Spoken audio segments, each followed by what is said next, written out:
Cumprimento a igreja com a paz do Senhor. Amém. Irmãos, eu conversava com a minha esposa nessa tarde sobre esse culto, né? Porque falava com ela, eu não sei como eu vou fazer para conseguir conter a emoção de estar aqui nesse púlpito hoje, pela primeira vez ministrando. Você já me viu ministrando em outros lugares, mas pela primeira vez eu estou ministrando em Canaã. Estou ministrando na terra prometida da Igreja Batista Renovada. Então, eu estou muito emocionado por estar aqui, estou muito grato a Deus pela oportunidade que o Senhor me dá mais uma vez. E nessa noite, né, eu também fiquei feliz de ver a igreja cheia, porque estamos, né, num período aí de feriado prolongado. Muita gente viaja para poder aproveitar os dias, tirar umas férias, visitar algum parente, mas vocês escolheram estar aqui. E como Maria, irmã de Marta, escolheu ouvir Jesus, vocês escolheram ouvir Jesus nessa noite. E o Senhor Jesus disse, olha, Maria escolheu a melhor parte, isso não lhe será tirada. A palavra que você vai ouvir nessa noite jamais vai ser arrancada da tua vida. Em nome de Jesus, abra a tua Bíblia comigo, no Evangelho de Mateus. Evangelho de Mateus, capítulo 22, pedi o irmão para colocar para a minha versão Almeida, revista e corrigida, ou corrigida e fiel, também pode ser, para a leitura ficar igual a minha aqui.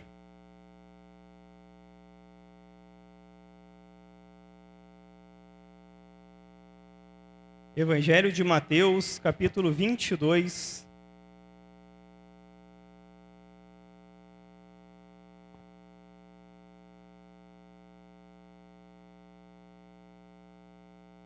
a partir do versículo 1. Uma passagem conhecida, muitos já viram essa palavra, já tivemos estudos sobre essa palavra, mas a revelação é nova, a palavra do Senhor se renova a cada dia. Está ali no texto, vamos lá? Então Jesus, tomando a palavra, tornou a falar-lhes em parábolas, dizendo, o reino dos céus é semelhante a um certo rei que celebrou as bodas do seu filho e enviou os seus servos a chamar os convidados para as bodas, e estes não quiseram vir.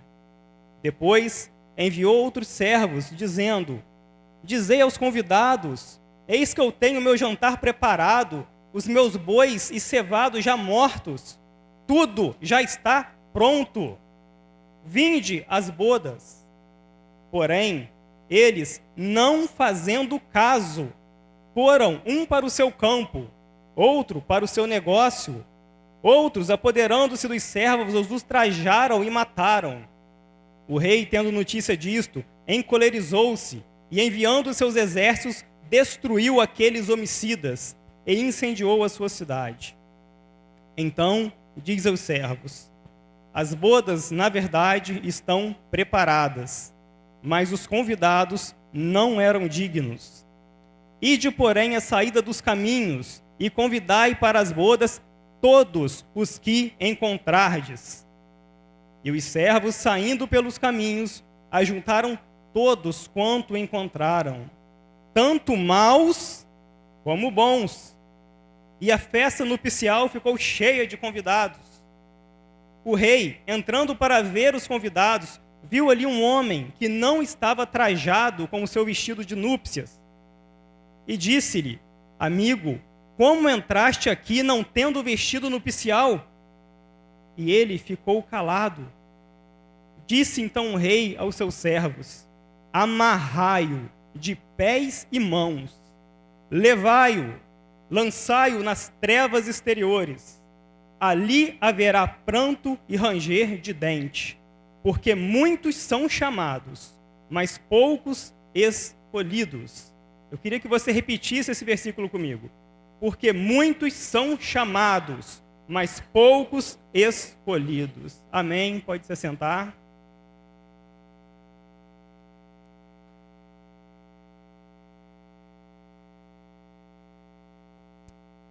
Irmãos, no ano de 2004, eu vim para essa igreja. Então, esse ano faz agora 20 anos que eu me liguei a esse ministério.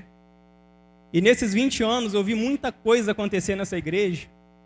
Eu ouvi muitos testemunhos, eu vi muitos milagres, eu vi casamentos prestes a terminar, a ruir, ser restaurados. Eu vi um púlpito que não tinha um instrumento sequer. Não tínhamos teclado, não tínhamos mesa de equipamento, de bateria, mesa de som, não tínhamos projetor. Eram umas cadeirinhas de madeira, os mais antigos vão se lembrar disso. Eu vi essa igreja fazer campanha para pagar contas. Eu vi essa igreja fazer campanha para construir muro. Eu vi essa igreja fazer campanha para poder trocar o telhado da igreja. Eu vi essa igreja passar muito aperto. Em 20 anos eu vi muita coisa acontecer. Eu vi a Paulinha pedir oportunidade ao pastor para cantar antes do ministério de louvor existir nessa igreja. Eu vi o louvor ser tocado com CD. Eu vi o missionário José Carlos ser consagrado a pastor José Carlos. Eu vi a irmã Ângela ser consagrada a pastora Ângela. Eu vi muitos jovens sendo salvos nessa igreja, e vi muita gente se perdendo e saindo, voltando para o mundo. Eu vi muita luta que essa igreja passou, mas tem uma coisa que eu nunca vi nessa igreja. Eu nunca vi essa igreja deixar de acreditar nas promessas de Deus. Essa igreja nunca se abateu diante das dificuldades. Estamos aí falando do relógio de oração, já tivemos relógio de oração, torre de oração, culto de oração. Essa igreja sempre foi uma igreja que crê na palavra de Deus. Quantas vezes estávamos lá nos cultos de terça-feira clamando para Deus dar a gente o que hoje os meus pés podem tocar? Uma estrutura como essa. Eu estava lá, reunido com os irmãos, às vezes em 30, em 40, às vezes em 10, mas estávamos lá clamando: Senhor, abre uma porta. Senhor, nos dê uma estrutura melhor para receber aqueles que o Senhor ainda há de enviar. Clamávamos por uma sala melhor para as crianças. Quantas vezes estávamos dando aula, dia de chuva, e a água escorria pela parede. E a gente clamava a Deus, e hoje os meus pés tocam na terra prometida. Oh, aleluia! Eu sei que nem todos podem sentir o que eu sinto, porque muitos estão chegando agora, não viram o que meus olhos viram. Mas tem muita gente aqui que viveu o que eu vivi. Onde estão os membros fundadores da igreja? Levanta a mão para mim. Olha, chegaram antes de mim nessa casa, lá no Parque Moroni. Onde estão aqueles que têm mais de 20 anos de igreja? Levanta a mão. 15 anos, mais de 15 anos nessa igreja. Olha, quanta gente viu o que eu vi. Quanta gente viveu aquilo que eu vivi. Quando a gente entra, pastor, lá em Deuteronômio, né? Moisés reúne a nação para passar ali as orientações, uma exortação, lá pela altura do capítulo 9, 10 e 11, e chega um ponto que ele vira para os anciãos, para os mais velhos do povo e fala: olha, o que eu falo para vocês hoje, eu não falo para os seus filhos, porque os olhos deles não viram o que vocês viram. Eles não viram a mão do Senhor estendida, não viram o braço forte de Deus, eles não viram os sinais que Deus fez no Egito, os sinais que Deus fez no deserto, eles não viram o mar se abrir, o mar se fechar sobre os inimigos. E quando chega lá em Deuteronômio capítulo 11, versículo 7, ele vira para eles e fala: mas os seus olhos viram, vocês viram todos os sinais de Deus, vocês viram que Deus é fiel. E vocês, amados irmãos, eu me refiro agora aos mais antigos dessa igreja, vocês viram que Deus é fiel. Vocês ouviram muitos testemunhos, vocês viram muitos milagres nesses 20 anos. Vocês não têm o direito de duvidar de mais nada que Deus fala nesse púlpito. Eu entendo alguém que está chegando agora, que não conhece a nossa história, quando a gente fala que Deus vai enviar 1000 membros dessa igreja, eles duvidarem ou não entenderem, mas vocês não. Vocês estão aqui desde o início, seus olhos viram, vocês conhecem a Deus.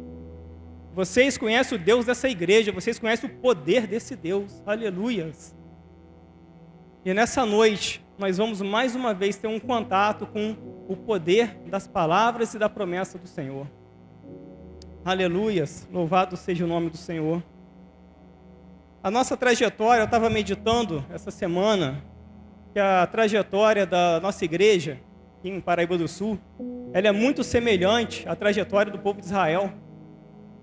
O povo de Israel, pastor, quando sai do Egito, né, e passa todo o seu percurso até chegar à Terra Prometida, quando eles estão próximos de entrar na Terra Prometida, eles decidem traçar um caminho reto mais propício para entrar na terra. Mas entre o lugar que eles estão e Canaã, tem um reino chamado Edom. E lá em Números capítulo 20, Moisés envia mensageiros ao rei de Edom para pedir permissão para passar pelo meio da terra dele. Moisés falou: olha, nós não vamos estragar nada de vocês, não vamos colher da sua plantação, não vamos beber da água dos seus poços, nós só vamos passar, somos um povo peregrino a caminho da nossa terra prometida. Mas o texto diz que o rei de Edom não se mostrou favorável para Israel passar no seu meio, nos seus termos, de forma que Israel teve que contornar por um outro caminho para chegar na terra prometida. A mesma coisa aconteceu com a gente. Quando a gente saiu lá do Morro da Light, ficamos há cerca de 2 meses como peregrinos, sem igreja, e tínhamos um projeto também de passar por um caminho, mas os reis desse caminho, os reis deste lugar também não se mostraram favoráveis à nossa passagem, e nós tivemos que contornar por outra terra na nossa peregrinação. Essa terra chamada Igreja Nascidos para Adorar nos acolheu, essa terra nos recepcionou, essa terra nos alimentou. Eu tenho certeza que Deus vai abençoar grandemente esse ministério, por terem recebido um povo peregrino a caminho da sua terra prometida. Com mão forte Deus tira Israel do Egito, e com mão forte Deus tira a Igreja Batista Renovada lá de onde a gente estava, do nosso Egito, e nos traz para cá. Israel era escravo no Egito, e nós, de certa forma, éramos escravos, porque também estávamos limitados naquele lugar. A gente não podia sequer aumentar a nossa igreja, de quebrar a parede atrás do púlpito e usar um terreno vazio, cheio de mato, atrás, que não nos era permitido, porque a terra não era nossa. Estávamos no Egito, mas o Senhor, com mão poderosa, nos tirou de lá e nos deu a este lugar. Quando Israel sai do Egito e eles entram na terra prometida, 40 anos se passaram, 40 anos esperando a promessa se cumprir. Olha a nossa história, 20 anos que nossos pastores oraram nesse lugar. 20 anos depois nós entramos aqui para tomar posse desse lugar. Quando Israel entra no Egito, há pessoas com 60 anos de idade e tinham 20 ou menos quando receberam a promessa. Há pessoas com 59, com 58. Pessoas que viram os milagres de Deus, pessoas que viram tudo o que aconteceu, maná cair do céu, água sair da rocha, o Senhor enviando carne. Eles viram tudo isso. Mas havia também aquelas pessoas que nasceram durante o período do deserto. Há pessoas que nasceram há 20 anos e agora têm 20 anos de idade.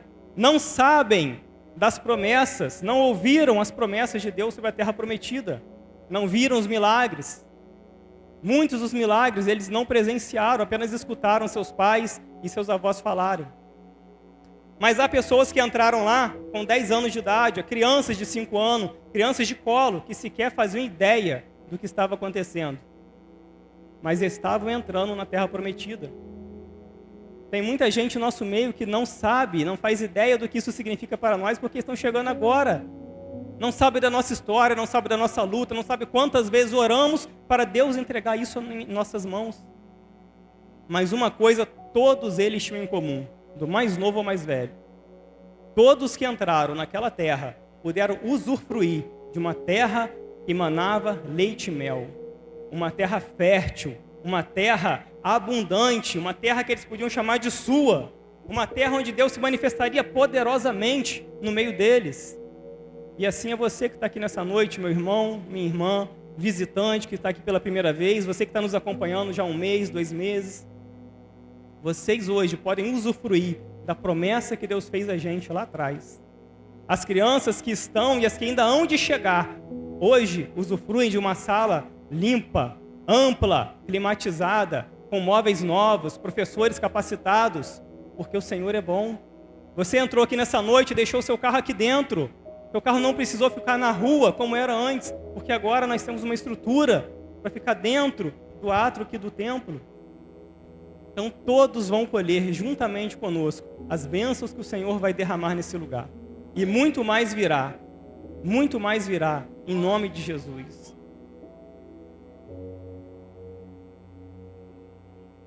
Vamos ao texto. O irmão Elinho está aí? Irmão Elinho, fica de pé, em nome de Jesus. Eu tenho uma palavra de Deus para te entregar, meu irmão. Eu vi uma palavra sua no Instagram. Você estava ministrando. Enquanto você falava, aconteceu algo comigo que eu nunca senti ouvindo ninguém pregar. Enquanto eu te ouvia ministrar, é como se eu estivesse ouvindo a mim mesmo. Eu achei aquilo diferente, mas parece que eu estou ouvindo eu falar, eu pregar, e era você que estava ministrando.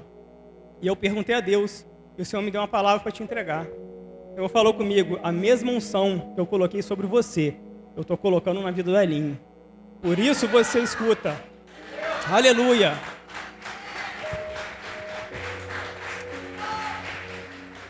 Por isso você escuta como se você estivesse falando, porque da mesma unção eu estou colocando na vida dele. O Senhor vai te levantar poderosamente. Com muita responsabilidade, muito temor a Deus, eu entrego essa palavra a você.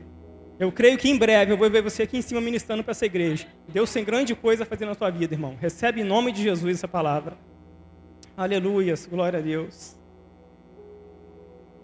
Irmãos, o texto que nós lemos nessa noite começa assim, no versículo 2.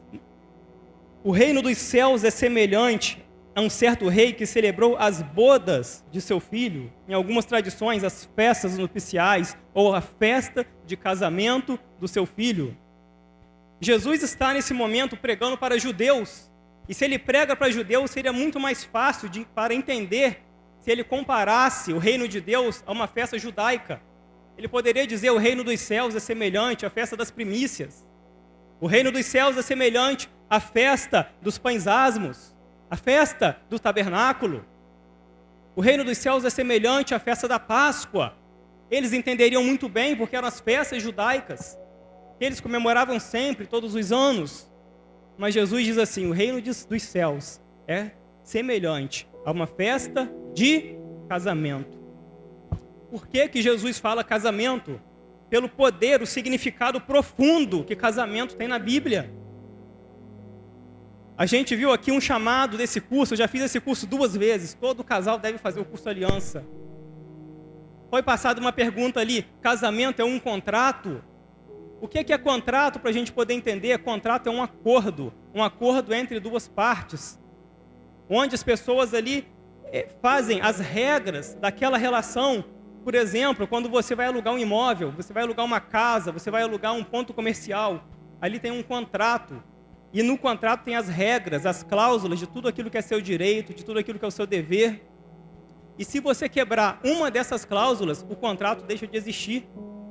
Esse contrato também pode ser encerrado por acordo entre as partes. Esse contrato também pode ser encerrado por abuso de uma parte em relação às regras que estão ali no contrato. Esse contrato também termina pelo prazo. Você pode fazer um contrato de locação por 2 anos, 3 anos, 5 anos, 10 anos. Quando chegar no dia do vencimento do contrato, ele simplesmente perde o valor. Essa é a característica do contrato. Ele pode ser terminado a qualquer momento por vários motivos. Um contrato, por exemplo, de trabalho. Você é contratado para trabalhar, ainda que seja o que nós chamamos de contrato por tempo indeterminado. Ele será determinado, ele será finalizado em algum momento, por vários motivos, ainda que seja indeterminado, por aposentadoria, falência da empresa, morte e muitos outros fatores. Então, qualquer tipo de contrato que você pensar, ele sempre terá um fim, ou poderá ter um fim. Quando você assina um site, baixa um aplicativo, tem aquela caixinha lá: li e aceito os termos. Li e aceito, li e concordo. Você estaria assinando um contrato com aquele aplicativo, com aquela empresa, onde você tem as regras, direitos e deveres nessa relação. E esse contrato também pode deixar de existir por vários fatores. Mas quando a Bíblia fala de casamento, a Bíblia não trata casamento como um contrato, mas como uma aliança. E o que é aliança? Aliança é um pacto inquebrável, eterno, não pode ser desfeito por vontade das partes. Deus, quando trata com o homem, Deus não trata com contrato, ele trata com aliança. E a primeira aliança que Deus faz na terra é com Noé. Ele fala com Noé: Noé, eu faço uma aliança agora com toda a terra, e nunca mais eu inundarei essa terra novamente com águas. Após o dilúvio, Deus fez um pacto, Deus fez uma aliança, ainda deixou um sinal que nós chamamos de arco-íris. Ele disse: quando vires o meu arco nas nuvens, lembrará da minha aliança que eu faço com a terra. Não importa o que a nossa geração faça, a nossa geração pode ser 1000 vezes pior que a geração de Noé. Jamais vai acontecer um novo dilúvio, porque Deus fez uma aliança com a terra e não depende da gente, independente do que a gente faça. A aliança de Deus jamais será quebrada. Depois Deus faz uma aliança com Abraão, que nós chamamos da velha aliança ou aliança da circuncisão. A aliança com Abraão é quando Deus escolhe Abraão para ser pai de uma grande nação. Ele fala: Abraão, eu vou fazer com você uma aliança. De você vai sair um povo. Esse povo vai ser diferente dos demais povos da terra. Eu vou cuidar desse povo. Esse povo vai ser meu escolhido. Eu vou ser Deus para esse povo todos os dias. Eu vou livrar esse povo, eu vou batalhar por esse povo.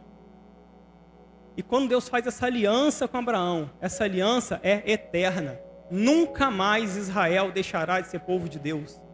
Israel já pecou, Israel já irou a Deus, já decepcionou a Deus várias vezes, mas nunca deixou de ser povo escolhido de Deus. Israel está na Bíblia, em todo o Antigo Testamento, em todo o Novo Testamento, e está na Bíblia, no livro do Apocalipse, nos eventos que ainda há de acontecer. Como, por exemplo, no reinado do Anticristo. Não sei quem viu essa semana, o presidente da Argentina esteve em Israel e falou que vai passar a embaixada da Argentina para Jerusalém e que vai ajudar na construção do terceiro templo para que apresse a chegada do Messias, os judeus. Israel estará presente depois que tudo isso passar, depois que a igreja for arrebatada, Israel continuará sendo o povo de Deus. E Deus vai enviar 2 testemunhas para pregar para esse povo, porque a aliança de Deus jamais será quebrada. Não importa o que esse povo faça, a aliança de Deus ela é eterna. Depois de Abraão, Deus faz uma nova aliança, que alcançou a minha vida e a tua. A aliança que nós comemoramos aqui domingo passado na Santa Ceia, quando você tomou aquele copo de suco na mão e você ouviu a seguinte palavra: este é o sangue da nova e eterna aliança. Aleluias! O sangue de Cristo derramado na cruz é uma aliança que Deus fez conosco. Uma aliança que será, que é e continuará sendo eterna. Não importa o que o homem faça, não importa qual pecado você cometa, se você se arrepender, aceitar Cristo como Senhor da sua vida, o teu pecado é perdoado. A aliança da salvação alcança a sua vida. Esse é o poder da aliança. E quando Jesus fala a respeito do casamento, ele está dizendo: o reino dos céus é semelhante ao casamento. Por quê? Porque o casamento também é uma aliança. Agora não mais entre Deus e o homem, mas entre um homem e uma mulher. O casamento é uma aliança eterna que não pode ser quebrada. Em Gênesis 2:24, Deus instituiu uma regra que é um mistério para nós. Está escrito assim: por este motivo deixará o homem seu pai e a sua mãe e se unirá à sua mulher, e serão os dois uma só carne. Há um mistério tão grande no casamento que quando nós olhamos um casal namorando, nós olhamos e vemos 2 pessoas, ou 2 carnes. Quando essas pessoas se casam, nós olhamos agora marido e mulher e continuamos vendo 2 pessoas. Mas com Deus não é assim. De uma forma tremenda e misteriosa ele fala: agora não são mais 2, mas Deus olha agora como uma só carne. Em Mateus 19:6, Jesus está numa reunião com um grupo falando a respeito de casamento e divórcio. E ele cita esse texto de Gênesis 2:24. E ele fala assim, no versículo 6, não são mais 2, mas apenas um. E o que Deus uniu, não separe o homem. Deus Pai vê como uma aliança, não são 2, são apenas um. Deus Filho vê como apenas um e não mais 2. O Espírito Santo, através do apóstolo Paulo, lá em 1 Coríntios, capítulo 7, versículo 14, diz uma palavra tremenda. É um mistério tão grande, pastora, tão grande que fala assim: o marido é santificado pela esposa e a esposa é santificada pelo marido. Santificação na Bíblia é algo individual. Nossos pastores são nossos pais espirituais, podem orar por nós, podem nos abençoar, podem nos exortar, mas não podem nos santificar. Porque a santificação é algo pessoal, é a minha busca com Deus, é o quanto eu me aproximo, é o quanto eu obedeço a sua palavra, é o quanto eu oro, é o quanto eu busco. É um processo pessoal. Mas a palavra diz que no casamento, a mulher santifica o marido, ainda que ele seja até descrente. E o marido santifica a mulher, ainda que ela também seja até descrente. Por quê? Porque é uma aliança, é uma só carne. É tremendo. Irmãos, coloca para mim aqui, Hebreus capítulo 13, versículo 4. Hebreus 13, 4. Olha o que a carta aos Hebreus fala a respeito do casamento. Todas as vezes que você vê a palavra na Bíblia, veneração, venerar, algo que está sendo venerado. Olha, essa primeira palavra aqui, venerado. Essa palavra é sinônimo de adoração na Bíblia. E quando alguém é venerado que não é Deus, a Bíblia chama de idolatria. Mas, quando se trata do casamento, olha o que ele fala. Venerado seja entre todos o matrimônio. É claro que não é o sentido de você adorar como você adora a Deus, é o sentido de honra, de você honrar o casamento acima das demais honras da sua vida. Porque é uma aliança entre você e o seu cônjuge, e que não pode ser quebrada. Então, diante de tudo isso que você ouviu, quando Jesus fala, o reino dos céus é semelhante a uma festa de casamento, ele está falando, o reino dos céus é uma aliança que eu faço com vocês, e aqueles que aceitar essa aliança jamais será quebrada. Aleluias! No versículo 4, diz assim, ou melhor, no versículo 3, enviou os seus servos a chamar os convidados para as bodas, e estes não quiseram vir. Depois enviou outros servos dizendo, está tudo pronto, preparado, os bois já estão mortos. E no versículo 5 diz assim, porém eles não fazendo caso. A história fala de uma festa de casamento, onde os convidados fizeram pouco caso do chamado, do convite que o rei estava fazendo. Se eu puder dar um tema para essa mensagem, eu coloco o chamado de Deus e a escolha do homem. Porque eles foram chamados e não fazendo caso, foram cada um para a sua vida. Um para o seu campo, outro para o seu negócio, outro para o seu estudo, outro para o seu trabalho. Que não seja essa, irmãos, a realidade da sua vida. Que você não faça parte daqueles que não fazem caso ao ouvir a palavra de Deus. Mas que você faça a diferença, que você faça caso, que você aceite o chamado de Deus para a sua vida. E nessa noite o Senhor está emitindo mais uma vez o chamado dele para a sua vida. Naquela festa, para a gente identificar a parábola, quem está fazendo a festa é o rei, é o pai, representa Deus. Quem vai se casar é o noivo, é Cristo. Os primeiros convidados é Israel, que não aceitou o convite. Os segundos grupo de convidados que vieram é a igreja, somos nós, aqueles que aceitaram o convite. Os servos que botam o homem que está mal vestido para fora, uma referência aos anjos cumprindo uma ordem de Deus. Então está tudo preparado, o Pai preparou a festa, como Deus preparou o reino dele para mim e para você. E Ele está enviando os seus mensageiros para dizer e anunciar a você, o meu reino está pronto. Eu tenho uma aliança para fazer com você. Vem para a minha festa, vem para o meu reino. Eu já preparei tudo. Glória a Deus.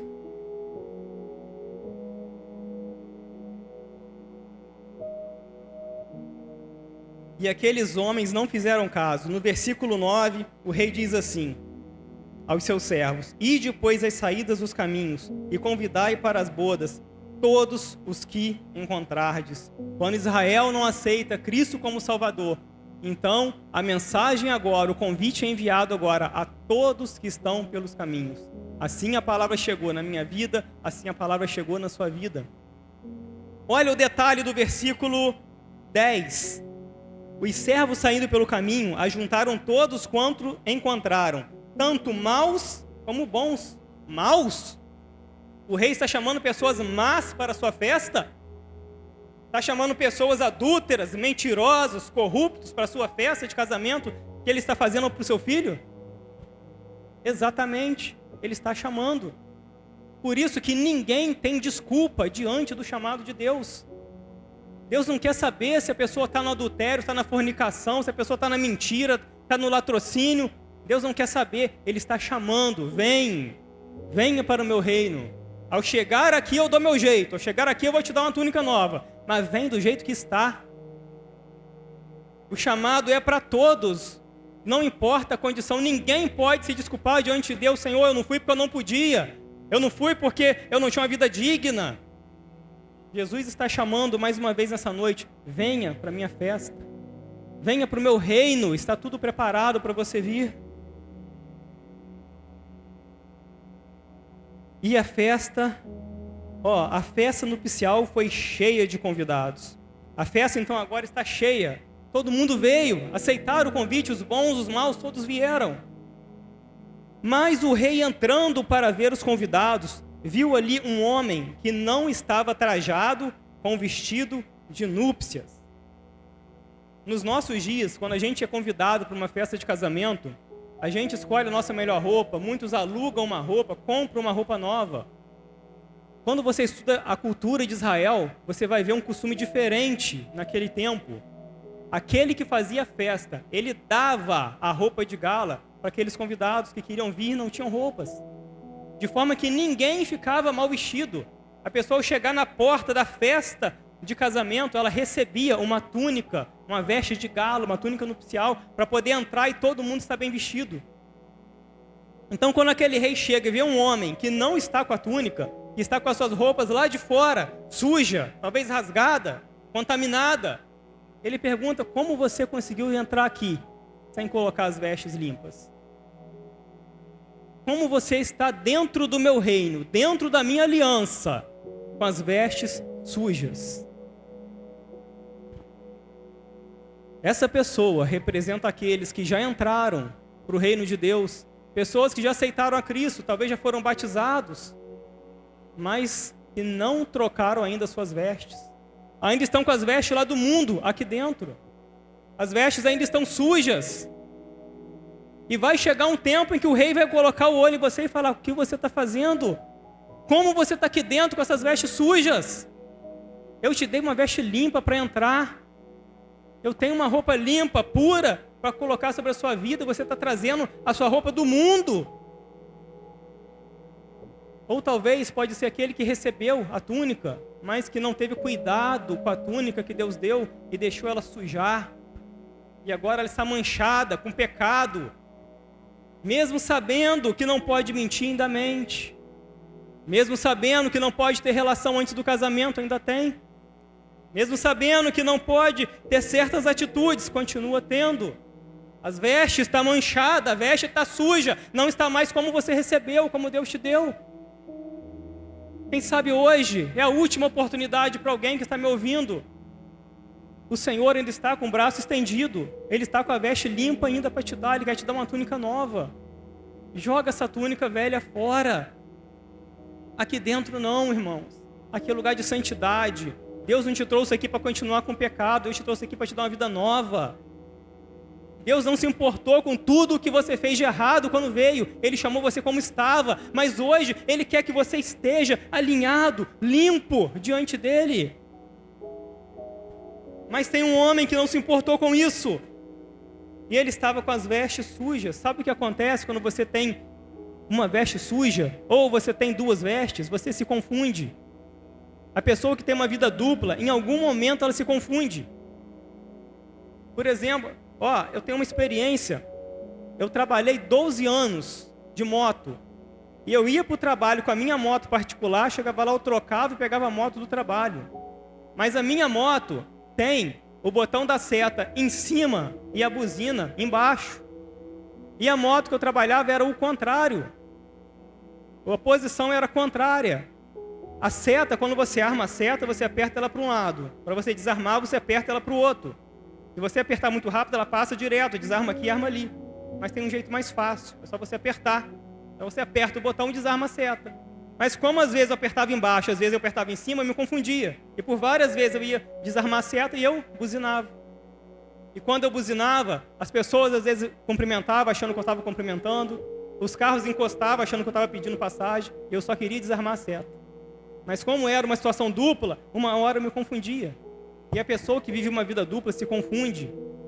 Ela vai uma hora dar a paz do Senhor lá no meio dos amigos ímpios e vai falar um palavrão aqui dentro da igreja. Ela vai fazer uma postagem de Deus lá no grupo do trabalho e vai fazer uma postagem adulta no grupo da família, no grupo da igreja, porque ela tem uma vida dupla, porque a veste dela está manchada. Mas nessa noite o Senhor tem uma veste nova para te dar. Nessa noite a mão do Senhor ainda está estendida. Aleluias. E ele falou com aquele homem, como você entrou? Ele ficou mudo, não tem o que falar, não tem desculpa diante do Senhor.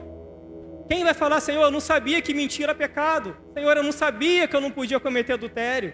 Quem vai falar isso diante do Senhor? Ele fica mudo, como nós ficamos mudos diante do Senhor, porque a palavra está dentro da gente, a nossa consciência, o Espírito Santo fala conosco o que é certo e o que é errado.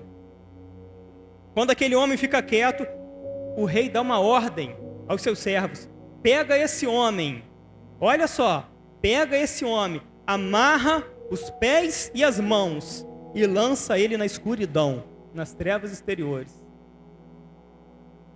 Não basta só tirar e botar para fora. O rei deu uma ordem: amarra o pé e amarra a mão. Por quê? Pé e mão foi ensinado pelo próprio Jesus. São os instrumentos de poder de Deus na nossa vida. Em Marcos 16, Jesus diz: em meu nome vocês vão impor as mãos sobre os enfermos e os vão curar. Poder de Deus nas nossas mãos. Lucas 10, 19. Eis que eu vos dou o poder para pisar serpentes, escorpiões e toda a força do inimigo, e nada vos fará dano algum. Poder nos nossos pés sobre as ciladas do diabo, sobre os planos do inimigo contra a nossa vida. Então, quando o texto fala amarra a mão e amarra o pé, significa tira a capacidade espiritual dessa pessoa. Ela vai para o mundo, mas ela vai sem a minha presença, sem o meu poder. E a pessoa fica como Sansão no livro de Juízes. Quando os inimigos filisteus vieram prendê-lo, o texto diz assim: Sansão se levantou como das outras vezes, mas o Espírito de Deus havia se retirado dele. O homem mais forte do mundo não tinha mais poder nas suas mãos, não tinha mais poder nos seus pés, nem para fugir dos inimigos. E você conhece a história: foi pego, apanhou, foi humilhado, foi cegado, porque perdeu a autoridade, estava amarrado no mundo espiritual sem o poder de Deus. Então o Senhor está emitindo um aviso nessa igreja mais uma vez, e a quem ouve a gente pela internet: os olhos do Senhor estão passando, e se Ele encontrar você com as vestes sujas, com as vestes que não são as vestes nupciais que Ele te deu, você será colocado para fora. Não vai adiantar usar suas mãos para orar contra a enfermidade que vier depois. Não vai adiantar você repreender, querer pisar no poder do inimigo, quando o mal se levantar contra a tua família, contra a tua casa, porque teus pés, tuas mãos vão estar amarrados. O Espírito do Senhor não vai te acompanhar no meio das trevas. É lugar de choro e ranger de dente. Para que passar pela prova? Para que, irmãos, trazer a maldição sobre a sua vida se Jesus tem a liberdade para te dar? Jesus tem a cura.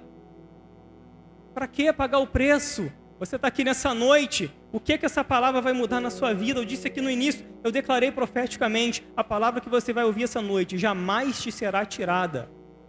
Os jovens que vão estar aqui no retiro amanhã, na terça, eu não vou estar ministrando para vocês, mas a palavra que eu ministro hoje vai estar na mente de vocês amanhã e terça-feira nesse lugar. Aleluia!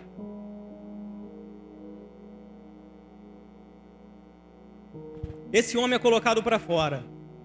E Jesus então faz a seguinte exclamação: porque muitos são chamados, mas poucos escolhidos.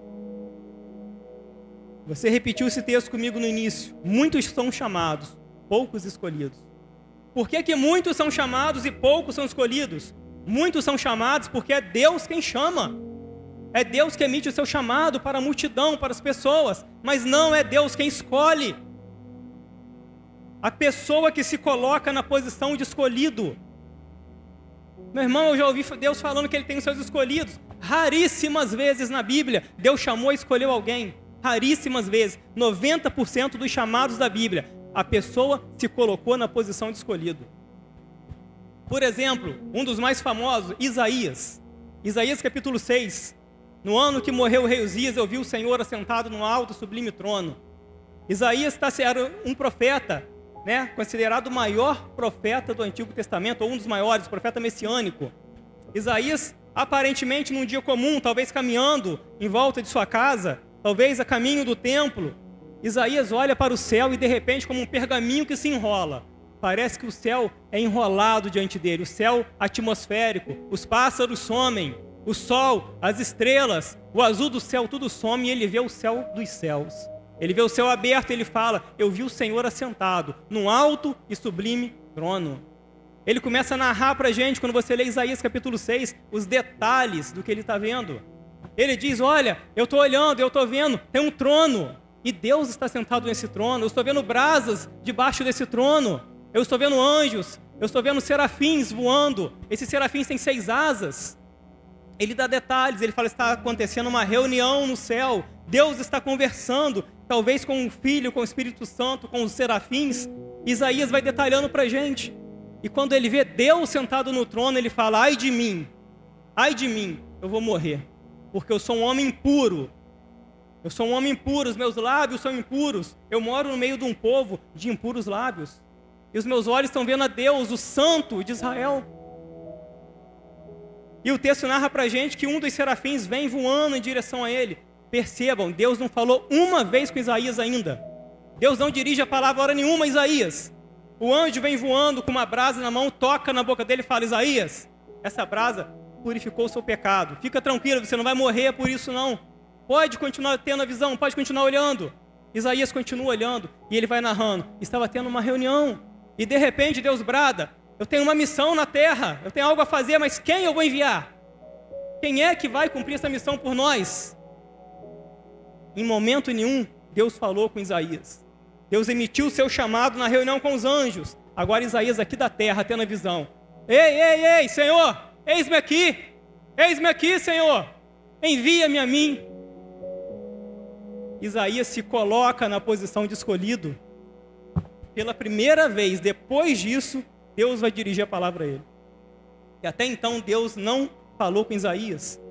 Então Deus chama, como está chamando cada um aqui nessa noite, mas ser escolhido é a opção sua. Por isso o tema dessa palavra: o chamado de Deus e a escolha do homem. É você que escolhe, você que se põe na posição de ser um escolhido ou não. Quando Jesus chama Pedro, uma passagem conhecida, Pedro está pescando a noite toda, não pega nada. Quando ele chega de manhã, Jesus está pregando ali na beira do mar. E Jesus, depois de dar uma palavra para aquelas pessoas, fala com Pedro: Pedro, lança as redes de novo. Pedro diz que pescou a noite toda, não pegou nada, a pesca era difícil. Talvez na noite anterior também não pegou, talvez na semana passada pegou um pouquinho. As coisas estavam ruins. Ele falou: pela sua palavra, Senhor, eu vou lá jogar as redes. Quando ele lança a rede, a palavra diz que tanto peixe ficou preso na rede, que as redes começaram a se rasgar. Pedro faz sinal para outro barco, vem um segundo barco para ajudar. E os 2 barcos são cheios de tantos peixes, que os barcos começam a querer afundar, a naufragar. Diante desse milagre, o maior milagre de Pedro, a maior vitória financeira da vida de Pedro. Pedro era pescador, vivia da venda de peixe. Então ele estava acostumado a pescar, vender os peixes para comprar seu mantimento, para manter sua casa, sua família. E quando Pedro pega 2 barcos lotados de peixe, todos os problemas financeiros da vida dele estavam resolvidos. Talvez o que ele não pegou em um mês, em um ano, ele pegou de uma vez só. Imagina se Pedro vende esses peixes. Pedro podia abrir agora uma peixaria, podia comprar outros barcos, ter mais funcionários. A vida dele estava resolvida. Aí Jesus vai emitir um chamado: Pedro, me segue e eu te farei seguidor de homens. Eu te farei pescador de homens. Pedro larga tudo, larga as redes, larga o barco e vai seguir Jesus. Jesus emitiu um chamado. Pedro podia ter dito não. Fala: agora que deu tudo certo, agora depois de tanto tempo eu conquistei o que eu queria. Mas ele larga tudo e vai seguir Jesus. Ele se coloca na posição de escolhido para ser um apóstolo de Jesus. Mateus estava sentado, cobrando impostos. Jesus chega, passa: Mateus, vem me seguir. E Mateus abandona tudo, larga o emprego, larga tudo para lá e vai seguir Jesus. E colocou na posição de escolhido. Mas tem um jovem na Bíblia, filho de um príncipe, que a Bíblia não dá o nome dele, chama ele apenas de jovem rico. Jesus está conversando com ele a respeito de salvação, a respeito dos mandamentos.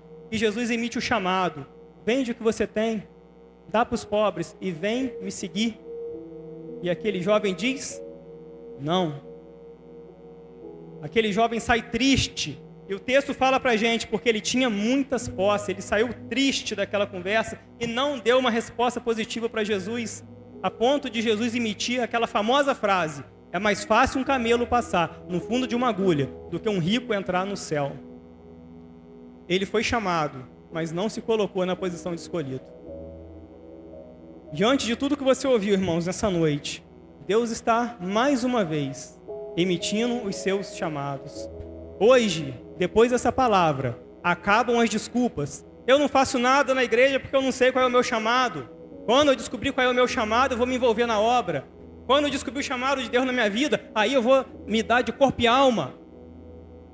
Todos os chamados já foram feitos e estão aqui. O primeiro chamado de Deus na vida de todo ser humano é o chamado à salvação. Jesus disse: vinde a mim, os cansados, oprimidos, eu vos aliviarei. Eu sou a porta, todo aquele que entrar por mim salvar-se-á. Eu sou a ressurreição e a vida, quem crê em mim, ainda que esteja morto, viverá.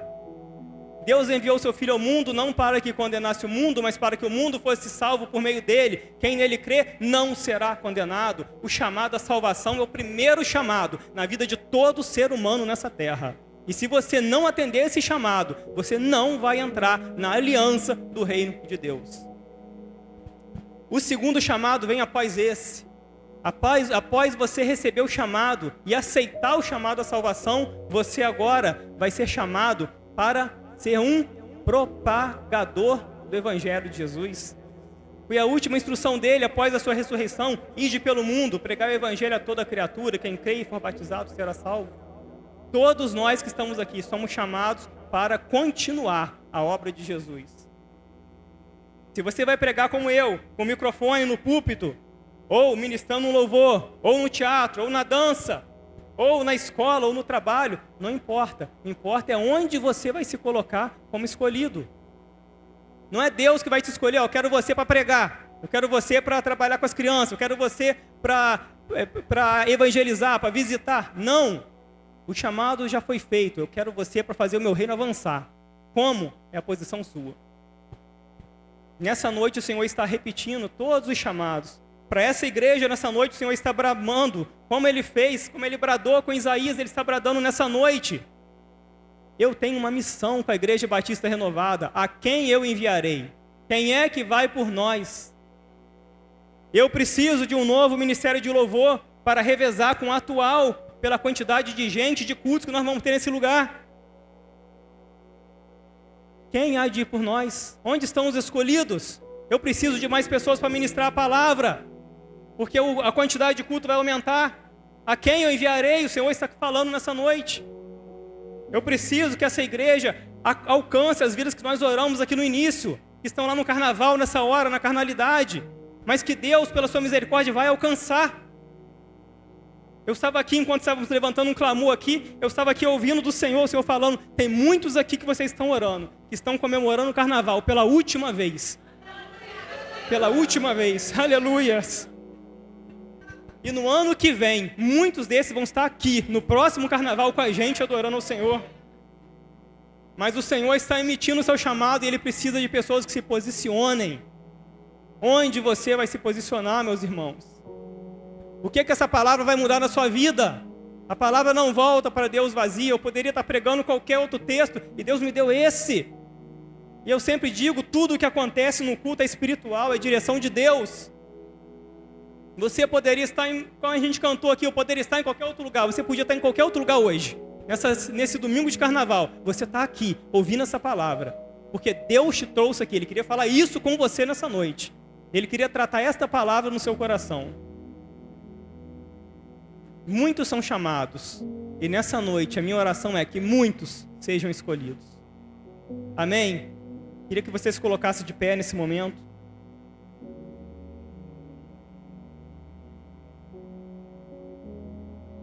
O Senhor está emitindo o seu chamado, irmãos. E como eu disse aqui, o maior de todos os chamados é o chamado à salvação.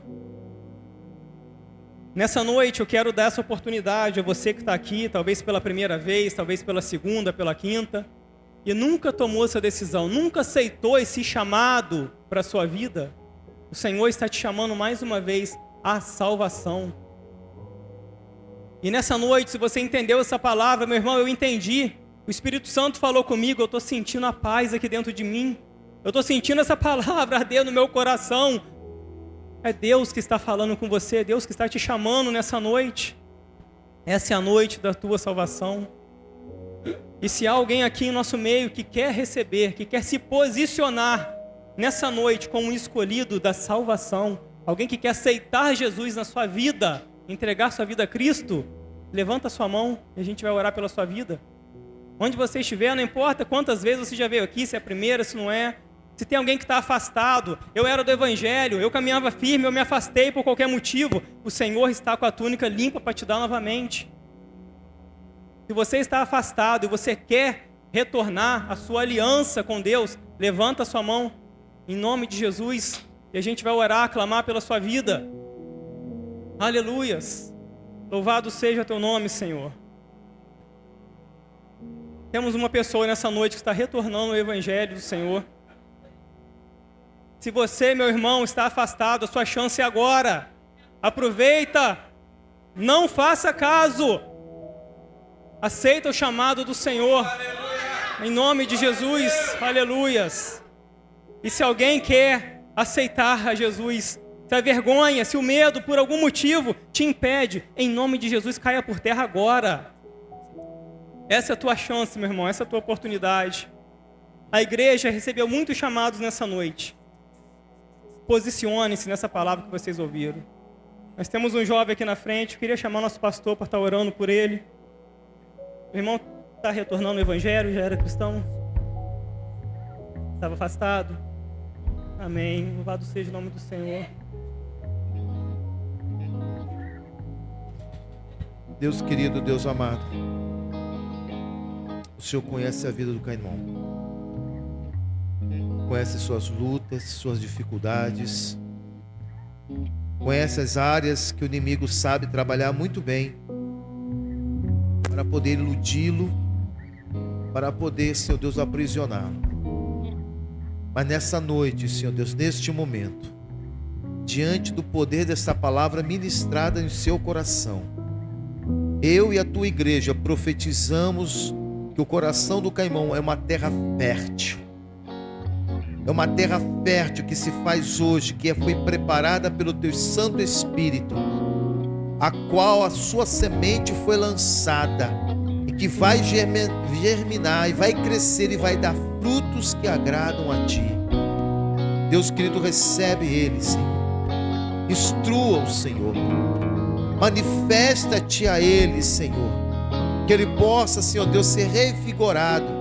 Que ele possa, Senhor Deus, receber de ti, Senhor Deus, e entender e ser envolvido pelo teu grande amor expressado ali na cruz do Calvário em Cristo Jesus. Senhor Deus, muito obrigado pela vida dele. Eu sei que o Senhor nunca o abandonou. Desde o ventre da sua mãe o Senhor esteve presente e o Senhor tem acompanhado. Mesmo nas lutas, nas dificuldades que ele tem enfrentado, Senhor. Mesmo na história de vida que ele vivenciou, que este mundo proporcionou. Hoje o Senhor está mudando a história dele, Senhor. Ó Deus querido, para uma nova história que o Senhor quer escrever, Senhor. De vitória, de conquista, de experiência, de crescimento espiritual. Para que ele possa, Senhor Deus, refletir a tua glória, que hoje está sobre ele, Senhor, e o teu Santo Espírito está entrando em seu coração, Senhor, porque tu bateste e ele abriste a porta do seu coração. Assim, Senhor Deus, eu agradeço pela vida dele. Muito obrigado, Senhor, em nome de Jesus. Amém, amém, amém. Deus de Abraão, nunca quebrará isso que me fez. Provado já está, no que prometeu, ele cumprirá. Mesmo em meio ao vento e à tempestade, eu estarei. Que eu possa entender, se ele prometeu, vai acontecer.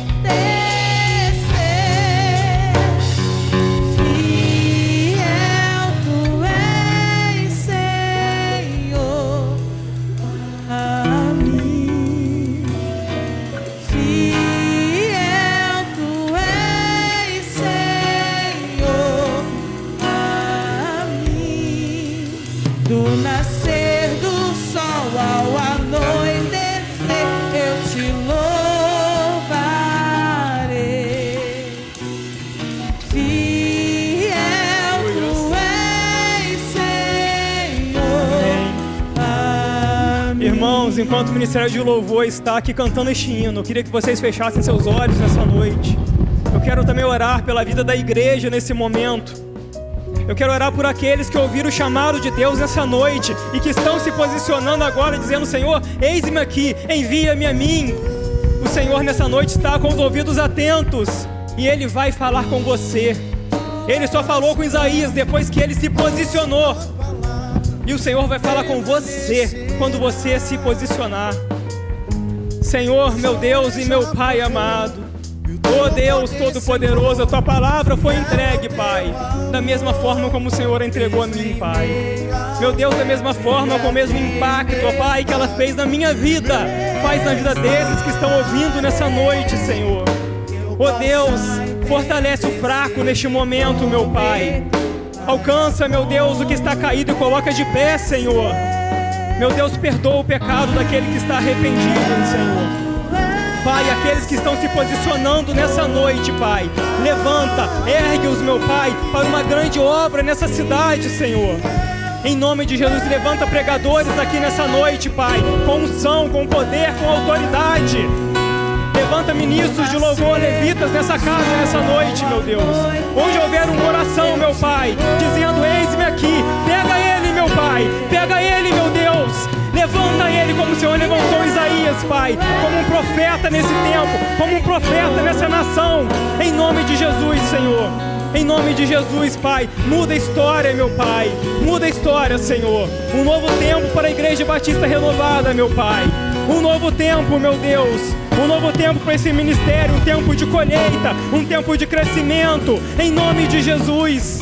Aleluias, aleluias. Adore ao Senhor nessa noite, adore ao Senhor, glorifique o nome dEle, o Rei dos Reis, o Senhor dos Senhores, o que te chama nessa noite e o que te escolhe nesta noite, em nome de Jesus. Amém, amém, amém.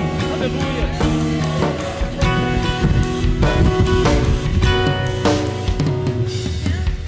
Aleluia. Banquete, irmãos. Você está num banquete espiritual. Você está num banquete em que a comida, esse alimento é a palavra de Deus. Alimente-se dessa palavra. Receba essa palavra no seu coração. Receba a comida que o Senhor está lhe oferecendo nesta noite. Que ela venha nutrir o seu coração e nutrir a sua alma. Que ela seja água, água que traz vida, água que traz frescor à alma, a água que refrigera, a água que renova, a água que faz fluir de você, faz de você uma fonte que flui de dentro para fora. E que nessa noite, nessa semana, Deus possa abençoar abundantemente a sua vida. Que Ele leve a sua graça, a sua salvação, a sua cura, a sua libertação se estenda até o seu lar. Nós profetizamos sobre o seu lar. Marido, nós profetizamos sobre a sua vida, para que você seja e se torne o verdadeiro sacerdote do seu lar. Mulher, profetizamos sobre sua vida, para que tu seja mulher sábia, edificadora do seu lar, aquela que realmente cumpre o papel de auxiliar o marido, de estar presente, o acompanhando, ajudando em todo momento. Filhos, nós profetizamos sobre sua vida, para que aprenda a obedecer, a honrar os pais, para que te prolongue os dias sobre esta terra e receba de Deus as bênçãos, porque Ele é o verdadeiro Pai. Aleluia. Que a tua casa, meu amado, que a tua casa, minha amada, seja um referencial do poder de Deus, da unção de Deus e das promessas de Deus. Tenha uma semana abençoada, tenha uma semana abundante, tenha uma semana rica com experiências com teu Deus. Que Deus ouça o teu clamor, que Deus receba a tua adoração, e que você seja visitado abundantemente pelo Espírito de Deus. Receba a paz de Cristo, receba a alegria do Espírito Santo de Deus, que os olhos de alegria do Espírito sejam derramados sobre a sua cabeça. Aleluia. Em nome do Senhor Jesus. Vamos dizer todos juntos que a graça do Senhor Jesus, o nosso Salvador, o amor de Deus, nosso Pai Celestial, e as doces consolações do Espírito Santo sejam sobre nós e sobre todo o povo de Deus, em nome de Jesus. Amém.